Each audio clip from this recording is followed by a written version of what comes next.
Olá, eu sou Giovanni de Souza. Hoje são 19 de fevereiro de 2020, são 20 horas e 18 minutos. Lição número 1 do dia 5 de abril de 2020. Carta aos Efésios. Saudação aos destinatários. Nós estaremos estudando neste trimestre a Igreja eleita, redimida pelo sangue de Cristo e selada com o Espírito Santo da promessa. Texto áureo. A vós graça e paz da parte de Deus, nosso Pai, e do Senhor Jesus Cristo. Aos Efésios capítulo 1, versículo 2. Verdade prática. A epístola aos Efésios revela o propósito eterno de Deus para a Igreja de Cristo. A nossa leitura bíblica em classe está em Efésios capítulo 1, versículos 1 e 2 e Atos capítulo 19, versículos do 1 ao 7. Os hinos sugeridos é o número 1, 250 e o 530 da nossa harpa cristã. Introdução. A epístola aos Efésios é denominada de a coroa dos escritos de Paulo e ainda de a rainha das epístolas. Nela, o propósito eterno de Deus para a igreja está revelado por meio de Cristo Jesus. Nesta lição, estudaremos os aspectos introdutórios e as principais abordagens doutrinárias da epístola. Durante esse estudo, o conteúdo da epístola deve nos levar à adoração a Deus e ao aperfeiçoamento de nossa vida cristã. Bom, nós precisamos entender, em primeiro lugar, que a carta aos Efésios, a epístola dos Efésios, a primeira coisa que nós temos que ter em mente é que ela precisa nos levar a adorar a Deus, praticar a adoração na carta aos Efésios. Nós veremos alguns motivos pelas quais nós devemos adorar a Deus. Autoria e data. Autoria. Conforme o costume da época, o autor inicia a carta declarando sua identidade. Paulo, o apóstolo de Jesus Cristo. O livro de Atos menciona que ele se chamava Saulo, nome hebraico, mas que também era conhecido como Paulo. Atos capítulo 13, versículo 9. Em hebraico, Saulo significa solicitado, provavelmente uma homenagem a Saul, o primeiro rei de Israel, que pertencia à mesma tribo do apóstolo. Já Paulo significa pequeno, era o seu nome romano. Bem, em primeiro lugar, já vemos que muitas das vezes nós fomos ensinados que Deus transformou Saulo para Paulo, depois que Saulo se encontrou com Cristo. Então nós lá, em primeiro lugar, já deixamos claro que Atos capítulo 13, versículo 9, já acaba com este negócio, já prova por A mais B que Saulo e Paulo é a mesma pessoa. Deus não mudou o nome de Saulo para Paulo depois de sua conversão. A questão de ser chamado de Saulo ou ser chamado de Paulo, na questão aqui, é apenas uma questão de costume, de hábito, aquele nome que se cabe melhor numa determinada coisa. E nós veremos que o nome de Paulo é melhor para a colocação do Evangelho. E a questão de Saul é que provavelmente é uma homenagem ao rei Saul, que foi solicitado pelo povo. Então é muito provável que por este nome ele tenha se chamado Saulo, porque quer dizer solicitado. A assinatura apostólica. Nas 13 cartas de sua autoria, o apóstolo se identifica como Paulo, nunca como Saulo, provavelmente por considerar o nome mais apropriado para evangelizar o mundo gentílico. Outro detalhe relevante é a reivindicação de sua autoridade apostólica como a ressalva pela vontade de Deus, Efésios capítulo 1, versículo 1, isto é, não escolhido por homem, Gálatas 1, capítulo 1, versículo 1. Então vemos aqui, como eu acabei de dizer, que Paulo era chamado de Paulo, ou ele mesmo se denominava como Paulo, porque era mais fácil, devido ao seu nome, a origem do seu nome, para evangelizar os gentílicos. Então vemos aqui também que ele era chamado pela vontade de Deus e não pelos homens. E por que isto é importante nós colocarmos? Pelo seguinte: hoje vemos muitas pessoas se denominando tudo quanto é coisa. É profeta tal, é apóstolo tal, é pastor tal e por aí afora. E vemos que muitas das vezes esses são chamados pelos homens e não por Deus. E vemos que seu ministério logo se acaba. Por quê? Porque não foi algo do alto, não foi algo dado por Deus, não foi algo dado por Deus. Isso foi apenas uma questão de alguém que de repente por ter um dízimo alto, ou porque fala bem, ou porque canta bem, porque prega bem, ou seja lá por qual motivo for, ou todos eles somados, as pessoas acabam sendo levadas ao pastorado pelos homens e não por Deus. Então vemos que muitas das vezes alguém que pregue muito bem, que cante muito bem, que ensine muito bem, quando é levado a pastor pela questão dos homens, vemos que rapidamente ele se desfaz, o seu ministério se desfaz. Por quê? Porque não foi algo de Deus, foi algo do homem. Eu compreendo que Deus revela a sua vontade para os seus escolhidos. Entretanto, o que eu quero dizer é que, na maioria das vezes, na grande massa esmagadora, vemos obreiros, pastores, melhor dizendo, pastores que foram chamados pelo homem e não por Deus. Há até quem diga que há pastor chamado e chamado de pastor. Uma epístola da prisão. A epístola foi escrita no período em que Paulo se encontrava preso em Roma. Ele se identifica como prisioneiro de Jesus Cristo, o preso do Senhor e o embaixador em cadeias. Isso indica que era uma carta enviada do cárcere. Por essa razão, ela integra o rol das epístolas da prisão, redigidas aos Efésios, aos Filipenses, aos Colossenses e a Filemon. Quando vemos, pelo menos eu quando eu observo esses detalhes, que Paulo, quando estava preso, ele escrevia carta. Aí eu fico meditando. E nos dias atuais, se um de nós fôssemos presos por causa do Evangelho de Cristo, o que nós iríamos fazer? Faríamos como Paulo? Adoraríamos a Deus, tanto escrevendo ou louvando ao Senhor, por estar sendo perseguido pelo Evangelho? Às vezes eu me pego nessas questões. Nós vemos que Paulo, apesar de estar preso, ele redigiu uma carta que, como já falei no início, é chamada a Rainha das Epístolas. Data: de acordo com Atos, após realizar 3 viagens missionárias e implantar igrejas na região do Mediterrâneo, Paulo esteve em prisão domiciliar por cerca de 2 anos, Atos 28:30, entre 60 e 62 depois de Cristo, aproximadamente. A partir dessa premissa, a data provável da redação da Epístola aos Efésios ocorreu por volta de 61 ou 62 depois de Cristo, tendo Tíquico, quase que não saiu, né? Como seu portador. Síntese do tópico 1. O apóstolo Paulo é o autor da carta aos Efésios e sua data de autoria se dá por volta dos anos 61 e 62 depois de Cristo, durante sua prisão em Roma. Destinatários: a cidade de Éfeso, fundada por volta de 1050 a.C., tornou-se num centro político, comercial e religioso da Ásia Menor, atual país da Turquia. Era uma cidade litorânea, cujo porto desaguava no mar Egeu. Sua rua principal era pavimentada em mármore com colunas trabalhadas em ambos os lados.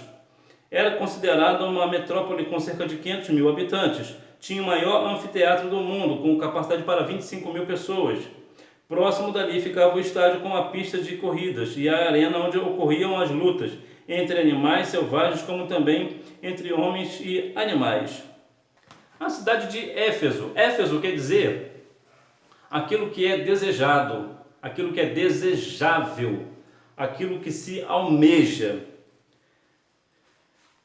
E aqui já tinha o maior anfiteatro do mundo, com cerca de 25 mil espectadores. Atualmente o maior anfiteatro do mundo é o Coliseu de Roma, com cerca de 70 mil lugares. E Éfeso era uma cidade muito importante. Era tão importante que ela era cercada por um muro de mais ou menos uns 9 quilômetros de extensão. Então daí algumas questões da sua fundação, de 1050 a.C. A religiosidade em Éfeso.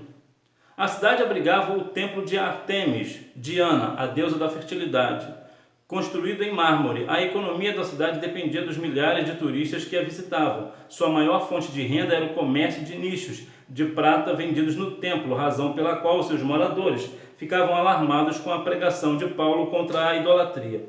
E por causa dessa questão de Paulo falar sobre a idolatria, acabou que quase foi linchado neste lugar, na cidade de Éfeso. Por quê? Porque ele acabou com o comércio de idolatria, devido a esse templo da Diana, a deusa da fertilidade. Então eles esculpiam grandes estátuas, vamos botar assim, né? Faziam ali esculturas dessa Diana e vendiam, e por conta disso ganhavam muito dinheiro. Só que quando Paulo chegou para pregar o evangelho em Éfeso, ele focou logo na idolatria e ele pregou contra a idolatria. Em outras palavras, ele acabou com a venda. Por que ele acabou com a venda? Porque as pessoas paravam para ouvir Paulo e davam crédito à sua pregação e se convertiam ao evangelho. E por conta desta razão, e devido a esta razão, eles acabavam deixando Diana e indo após Paulo. E com isso, certamente, o comércio se acabava. A igreja de Éfeso. Paulo evangelizou a cidade e seus arredores durante 3 anos. Quando chegou a Éfeso, o apóstolo encontrou 12 discípulos, os quais batizou nas águas e conduziu a receber o batismo no Espírito Santo. Em seguida, evangelizou os judeus na sinagoga por um espaço de 3 meses. E como alguns judeus resistiram ao evangelho, voltou-se para os gentios, pregando num salão alugado na escola de Tirano.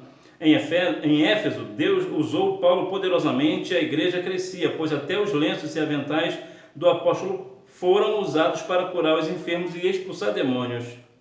Grandes líderes da igreja também passaram por Éfeso. Apolo ministrou ali e foi instruído por Priscila e Áquila. Timóteo também foi designado para pastorear na cidade e segundo Irineu, bispo grego do primeiro século, o apóstolo João também liderou a igreja. Eu quero pegar um foco aqui que eu vejo uma certa precariedade nos dias atuais. Nota que Paulo, o apóstolo Paulo, ele batizou as pessoas nas águas e conduziu a receber o batismo com o Espírito Santo. Você já notou que nos dias atuais essa busca pelo batismo com o Espírito Santo tem acabado? Tem igrejas que nem sequer falam do batismo com o Espírito Santo. Há igrejas que sequer creem no batismo com o Espírito Santo.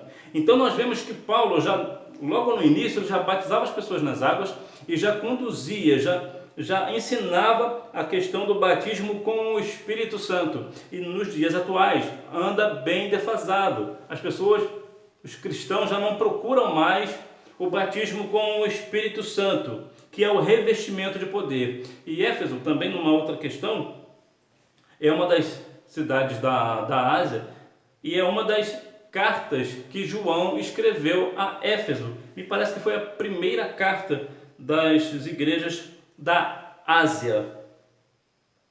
A saudação epistolar. A saudação é a mais breve dentre todos os escritos de Paulo. Ele se dirige aos santos e fiéis em Cristo Jesus, isto é, aqueles que foram separados e consagrados para ser a propriedade exclusiva de Deus. Paulo os cumprimenta com as palavras graça e paz, uma expressão que lembra o favor gratuito e merecido de Deus. Quanto aos destinatários, a maioria dos intérpretes considera que a epístola era uma carta circular destinada aos cristãos de maioria gentílica das muitas igrejas da Ásia, provenientes de Éfeso, a metrópole mais importante daquela região. Bom, se fosse trazer para os dias atuais, a carta de Éfeso, imagina que no campo da sua igreja, onde você congrega, você, sendo de uma congregação, você tem um pastor presidente. É como se esse pastor presidente enviasse uma circular para a sua congregação, uma carta direta para a sua congregação por umas questões ministeriais. Então, é mais ou menos essa a ideia da carta aos Efésios. Por isso que Paulo era tão incisivo na questão de ser, como eu gosto de dizer, curto e grosso. Ele era direto ao ponto. Por que ele era direto ao ponto? Porque ele estava falando com pessoas que professavam a mesma fé que a dele, então ele não precisava usar de artimanhas ou outros recursos para falar de uma forma ou de outra. Ele era claro e objetivo porque todos conheciam o seu linguajar, sabiam qual era a mensagem principal de Paulo. Síntese do tópico 2. A epístola é considerada uma carta circular dirigida às igrejas da Ásia, a começar pela cidade de Éfeso, o centro político, comercial e religioso da época. Propósito e mensagem. O propósito. Aparentemente, a epístola não aborda nenhum problema específico, como em outras de Paulo. Porém, nos capítulos iniciais da carta, percebemos algumas ênfases que sinalizam a solução de certas questões. Por exemplo, havia novos convertidos que vinham do mundo helênico e praticavam religiões de mistérios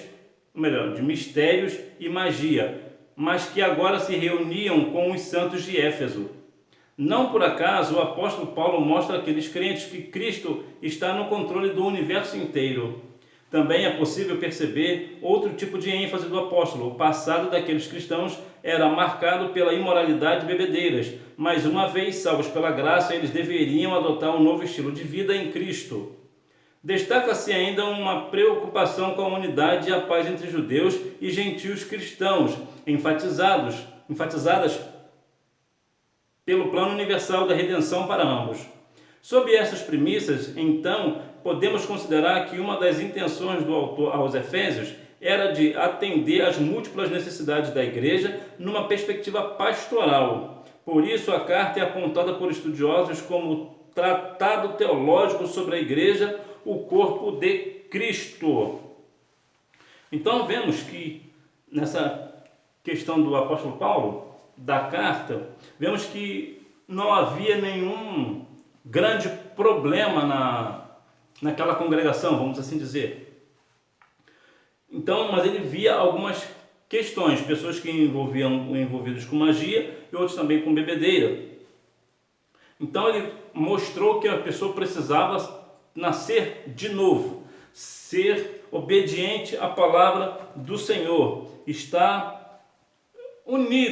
reunidos, deixar aquela vida passada de bebedeira, daquela idolatria para trás, deixar a magia para trás, que agora seria uma nova criatura em Cristo Jesus. Então, a carta de Paulo, essa carta de Efésios, era mais uma questão pastoral, doutrinária, principalmente para as pessoas, para os novos convertidos que tinham acabado de chegar. Então, era tudo muito novo para eles. Então, Paulo fez com que, de uma forma clara e direta, as pessoas entendessem a sua mensagem principal.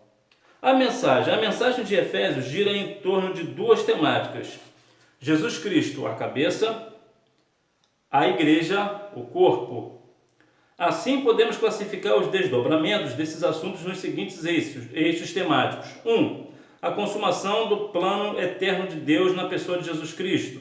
2. A atuação do Espírito Santo como penhor da experiência de salvação. 3. A reconciliação dos povos por intermédio da cruz de Cristo. 4. A revelação do ministério da vontade de Deus por obra do Espírito Santo. 5. Um novo estilo de vida baseado na unidade, na comunhão com o Espírito, na frutificação, na adoração e na intercessão no Espírito.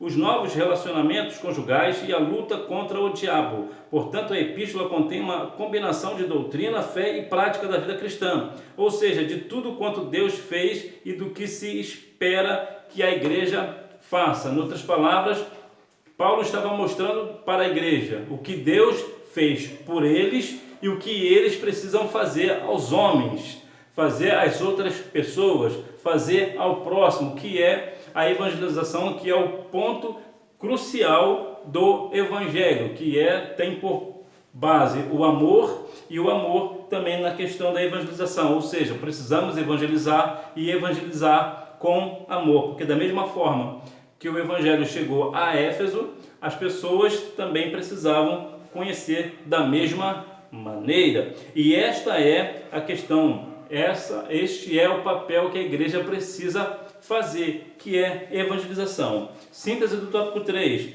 A abordagem da carta gira em torno de duas temáticas: Jesus Cristo, a cabeça, a igreja, seu corpo. Ou seja, a igreja, que no caso não é o templo, a igreja são as pessoas reunidas. A igreja é um verbo grego, né, é eclesia, que quer dizer assembleia ou reunião. Então, quando nós estamos reunidos, estamos numa assembleia, estamos numa eclesia. Então, nós vemos que nessa reunião a igreja precisa entender que Cristo é a cabeça.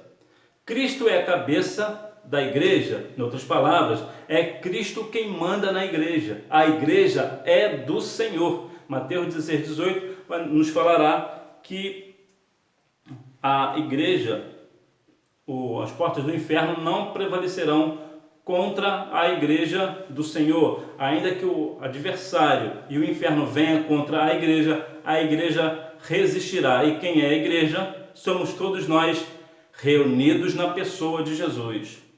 Conclusão: a epístola revela um elaborado resumo da salvação e de suas implicações para a vida cristã. Seu conteúdo recorda o favor imerecido que recebemos gratuitamente da parte de Deus. Suas exortações nos impelem a viver em santidade alicerçados em Cristo, a cabeça da igreja, a batalhar contra as forças das trevas. Bom, nós precisamos ficar em Efésios capítulo 6 para nos revestir de toda a armadura de Deus, fazer com que a nossa vida de santidade seja uma vida de santidade e que nós venhamos a cada dia mais entender que Efésios 2, 8 e 9 nos falará que a salvação não vem de nós, é dom de Deus. Então Deus deu a Efésios esta graça, este favor imerecido, e também deu a todos nós. Então isso não é nosso, nós não temos nenhum mérito, todo mérito é de Deus. Então, enquanto Deus deu o seu Filho unigênito para que nós venhamos ser salvos, o papel da igreja é fazer com que outras pessoas também cheguem ao pleno conhecimento do nosso Senhor e Salvador Jesus Cristo e receba Ele como Salvador de suas vidas, de suas almas. Então, que nós venhamos, nesse trimestre, entender a cada dia mais o propósito da carta de Efésios, de Paulo aos Éfesos, e que nós venhamos, no final de cada trimestre, ou melhor, de cada aula, de cada dia, de cada leitura, cada vez que olharmos para a epístola de Efésios, nós entendermos que nós precisamos adorar e bendizer ao santo nome de Deus, por tudo que Ele fez por nós e continua fazendo, e que nós não venhamos nos embriagar com vinho e que há contenda, mas que nós venhamos encher-nos do Espírito, e que Deus em Cristo continue abençoando a sua vida, e que você tenha uma boa aula. Tchau!